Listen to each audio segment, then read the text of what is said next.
Last season, the Ravens 8-9, just 1-5 in their division. Against the spread, just 8-9. Over under 8-9. So it was a team, like I said, that was battling a ton of injuries. Lamar Jackson did not play the entire season. He played some games, but we saw a ton of Tyler Huntley. And also the running back room. J.K. Dobbins got hurt. Gus Edwards got hurt.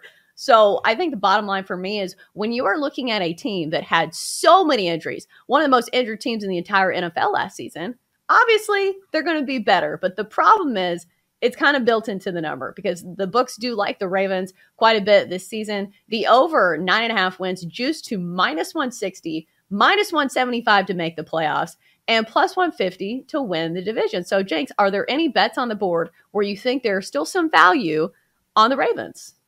Yeah, I like the Ravens to win the division, honestly. I think at plus money, there's still value there. Now, just a few weeks ago, Chelsea, the Ravens, Bengals, and Browns were all tied at 2-1. So we had a three-way tie for the North.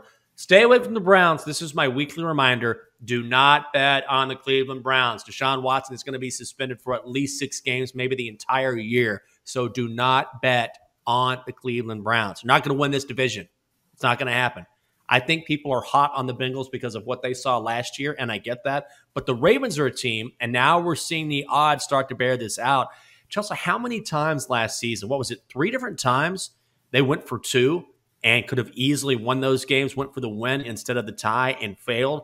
They were banged up in the secondary. They could not get healthy. They had no running backs. By the end of the season, Lamar Jackson was limping. So it's sort of amazing that they went 8-9 last season considering all of the things that went against them.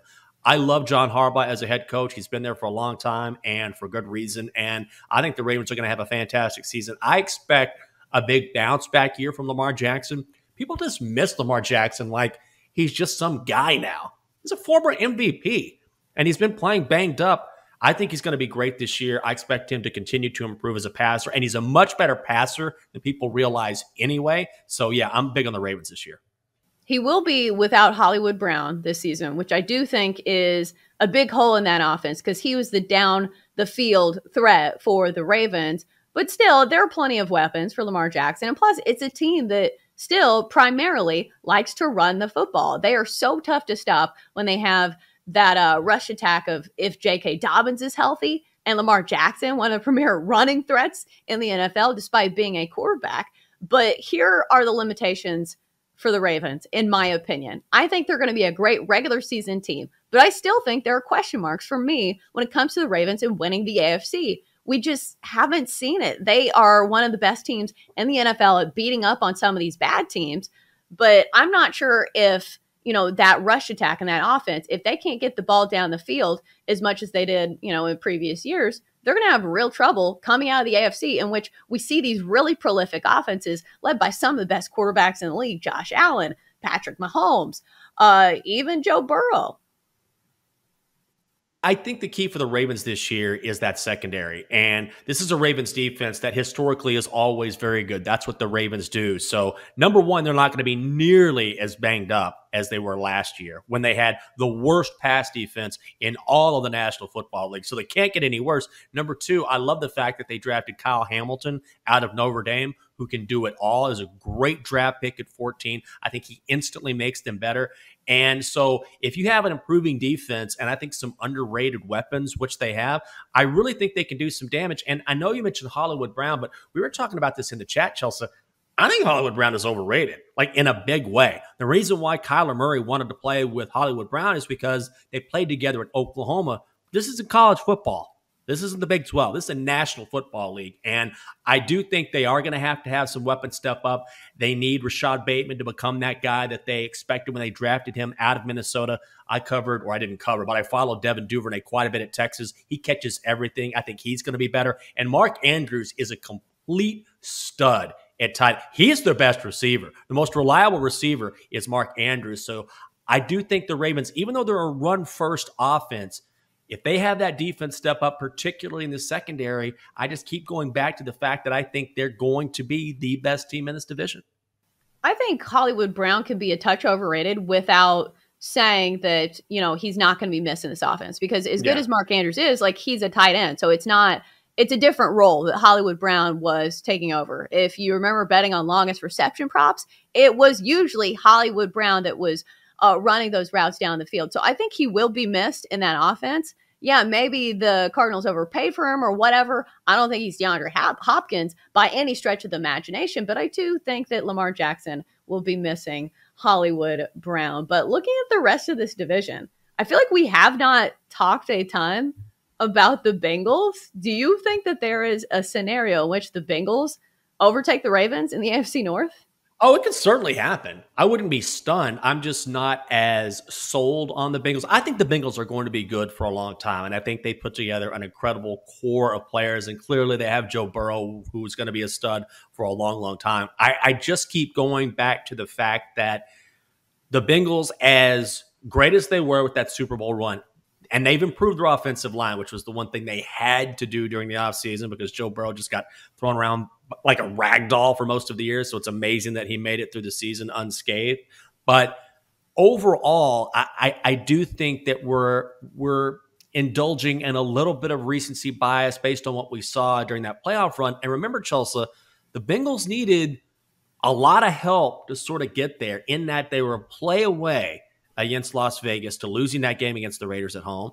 We know what happened against your Titans. If Ryan Tannehill doesn't completely lose it, throw 3 picks, they probably lose that game. And honestly, in that game against the Chiefs probably should have won that game. Patrick Mahomes at the end of that game had a guy wide open for what would have been a touchdown, missed him, and then throws that pick in overtime, which is not like Patrick Mahomes. So they had to have a lot of things sort of fall their way. You need to play well in the postseason, and you also have to have a touch of luck along the way. Everything sort of fell right for Cincinnati last season. It wouldn't stun me if they won it, but I do think that we're a little too hot on the Bengals based on what they did last year. I don't think that's especially fair because look at the rest of the teams in the NFL in the postseason. The Rams were very close to being eliminated by the Bucs, and the Bills, the Chiefs won on a last second play in overtime against the Bills because they won a coin toss, and you can dive into that other ways, but it takes a lot of luck from other teams as well. It's not just the Bengals. Yeah, they played in a ton of close games, but you could kind of say that theory for a lot of the teams in the NFL and their path through the postseason. When you talk about luck, like if the Bills win that coin toss against the Chiefs, Bills win that game. Like that, they lost that game because they lost the coin toss. And when you talk about the Rams and the Bucs, the Rams earned that win. They didn't necessarily. Yes, you earn wins, but look at Cincinnati and Tennessee, for example. The Bengals earned that win, but they earned that win because Ryan Tannehill threw an interception on the first play of the game, and they were driving at the end of the game. He threw another pick. I know you don't like to hear that, but man, in some critical spots, their opposing teams made some really bad mistakes. Whereas if you compare that to the Bucs and Rams, for example, yeah, the Bucs rallied all the way back, but the Rams won it. The Rams had a bomb down the field for Matthew Stafford to Cooper Kupp to set up the game-winning field goal, so they earned that and weren't quite getting the breaks that the Bengals got. I understand it's all part of the NFL, and luck is a part of it. And if you want to sell me on the Bengals, I get it, but I think they did have, more so than most teams, a lot of things fall their way. I just keep hearing about how good the Ravens are, and I'm on that train too. And it just makes me think, why are we not even looking at the Bengals? Because I do think they will be better this season. If Joe Burrow can get any kind of protection, think about those games in which they still won. Joe Burrow was on the ground for half of that game against the Tennessee Titans, and still they have one of the best kickers in the NFL. Who's it? Evan McPherson? I'm trying to remember his name. Yep. Yeah, it's been such a long time since we talked about football, but he was one of the key pieces in the Bengals advancing out of the postseason just because he would hit all of these kicks on the road, no less. So it's a Bengals team that I think deserves to challenge the Ravens in the AFC North. But I'm on the Ravens too. Just wanted to present the other side. I mean, you're not wrong. And the odds bear that out. We're not talking about a massive difference where the Bengals are 4 and 5 to 1. Ravens are plus 150. Bengals are plus 185. And I like the Bengals a lot, right? But they are 20 to 1 to win the Super Bowl. And I would think that those odds might be a little bit shorter based on what we saw last season. So I'm not off on Cincinnati. I'm not fading Cincinnati. I'm just not. I think we can get really hot on certain teams and particularly when they have a run like Cincinnati did. And sometimes I think you have to pump the brakes just a little bit. But is it going to stun me if the Bengals win the North? No, it's not. I just like the Ravens based on the fact that I think they have a little bit more potential and I think they have a little bit more experience. And they were a team last year completely hobbled by the injury bug.